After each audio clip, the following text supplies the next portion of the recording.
மிதுன ராசி அன்பர்களே, 4 கிரகங்கள் சேர்க்கை, அதாவது காலச்சக்கரத்தினுடைய 10வது வீடான மகரத்தில் இணைகிறது. அதாவது உங்கள் ராசிக்கு, மிதுன ராசிக்கு 8ஆம் இடத்துல அட்டமஸ்தானத்தில் 4 கிரகங்கள் இணைவு பெறக்கூடிய ஒரு காலகட்டம். எப்பெல்லாம் இணைகிறது அப்படின்னு பார்த்தீங்கன்னா, ஜனவரி மாதம் 13ஆம் தேதி சுக்கிர பகவான் 7ஆம் இடத்திலிருந்து 8ஆம் இடத்துக்கு பயிற்சி ஆகிறது. ஜனவரி மாதம் 15ஆம் தேதி சூரிய பகவான், அதாவது உங்கள் ராசிக்கு 3ஆம் அதிபதியான சூரிய பகவான் 8ல் போய் மறைகிறார்.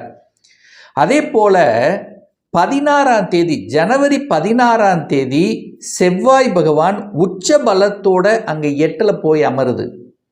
ஜனவரி 17ஆம் தேதி உங்கள் ராசிநாதனான புதன் பகவான், சுகத்தை தரக்கூடிய அந்த புதன் பகவான் 8ல் போய் அமருது. அப்போ இந்த 4 கிரகங்கள் 8ல் போய் அமரும் போது என்ன மாதிரியான மாற்றங்கள், திருப்பங்கள், பலன் அப்படின்னு பார்க்கும் பொழுது, உங்கள் ராசிநாதன் போய் 8ல் மறைகிறார். மறைந்த புதன் நிறைந்த அறிவை தருவார். நல்ல நுட்பங்கள், நல்ல நுண்ணறிவு, இதெல்லாமே சூப்பராக இருக்க போகுது. மறைந்துள்ள ஞானத்தை தரும். உங்களுக்கு மறைஞ்சிருக்கக்கூடிய விஷயங்கள் எல்லாமே உங்களுக்கு கண்ணில் காமிக்கும் அப்படின்னு சொல்கிறேன்.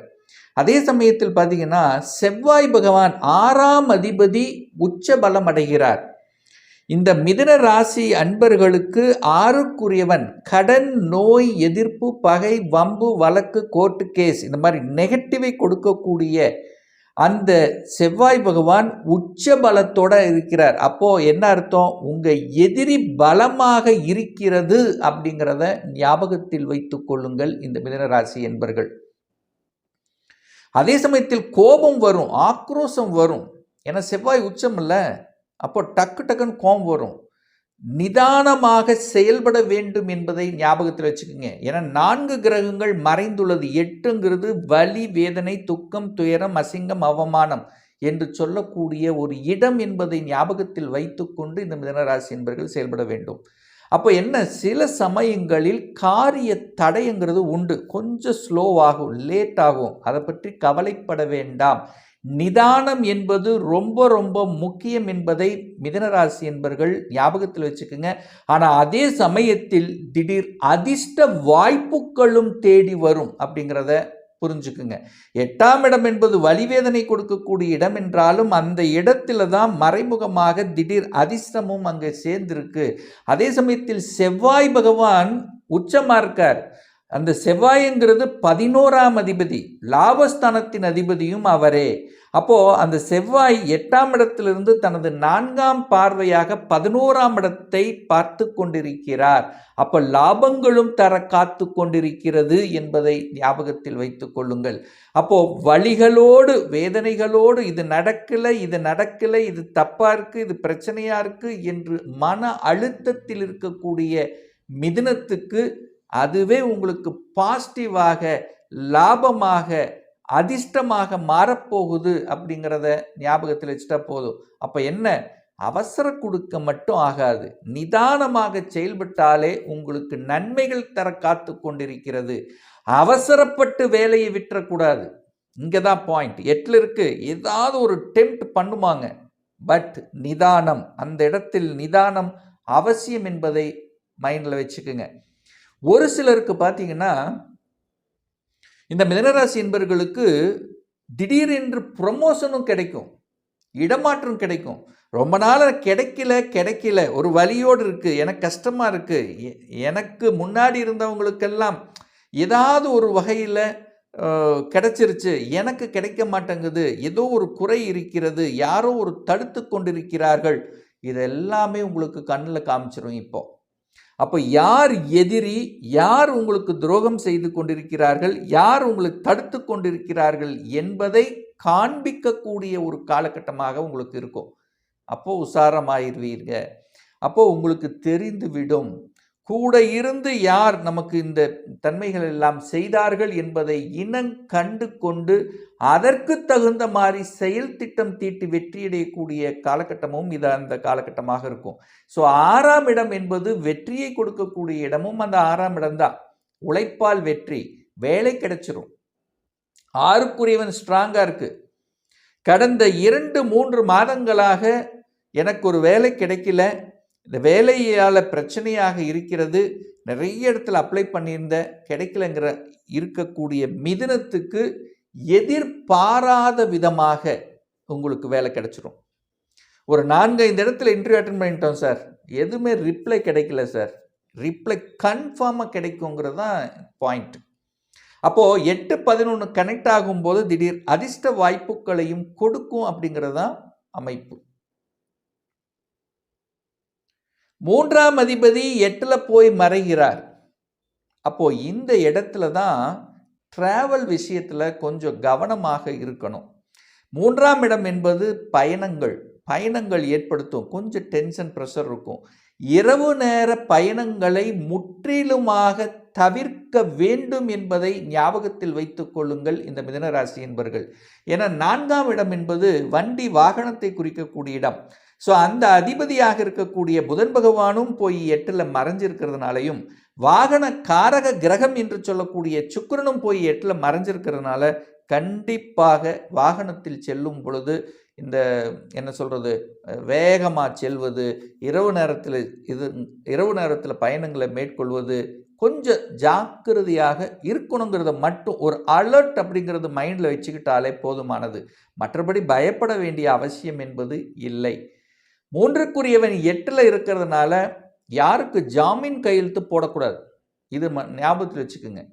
ஜாமீன் கையெழுத்து போட்டிங்கன்னா பிரச்சனை உங்களுக்கு தேடி வரும் என்பதை ஞாபகத்தில் வச்சுக்கோங்க. ஸோ அதுவும் அடுத்து ஒரு முக்கியமான ஒரு அலர்ட் அப்படி என்னன்னா, புதன் போய் 8ல் மறைஞ்சிட்டார். அப்போ புதன் போய் 8லன்னா, புதன் தான் டாக்குமெண்ட்டுக்கு சொந்தக்கார கிரகம் புதன். அப்போது நீங்கள் இடம் வாங்கலாமா, நிலம் வாங்கலாமா, வாங்கலாம். அதில் எந்த தப்பும் கிடையாது. ஏன்னா சூரியனும் சுக்கிரனும், அதாவது செவ்வாயும் சுக்கிரனும் அங்கே சேர்ந்துருக்கிறது.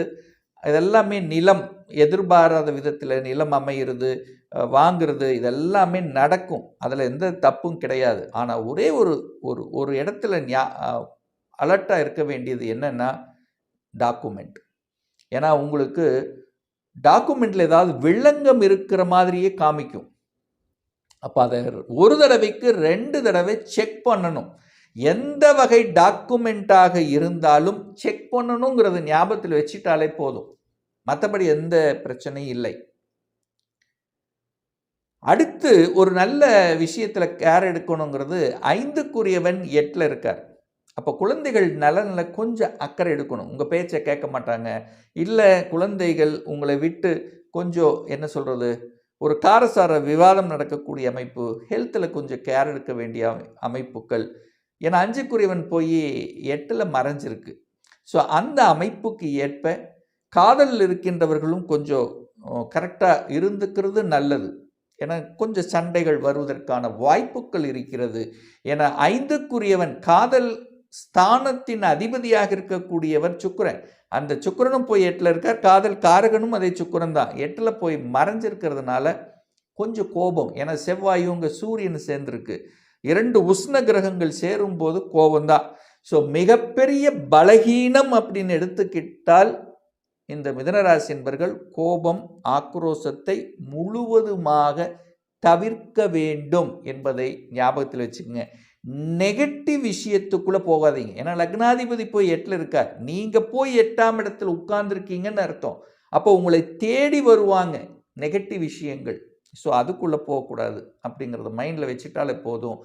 மற்றபடி பாசிட்டிவ் அப்படின்னா திடீர் வாய்ப்புகள் தான்,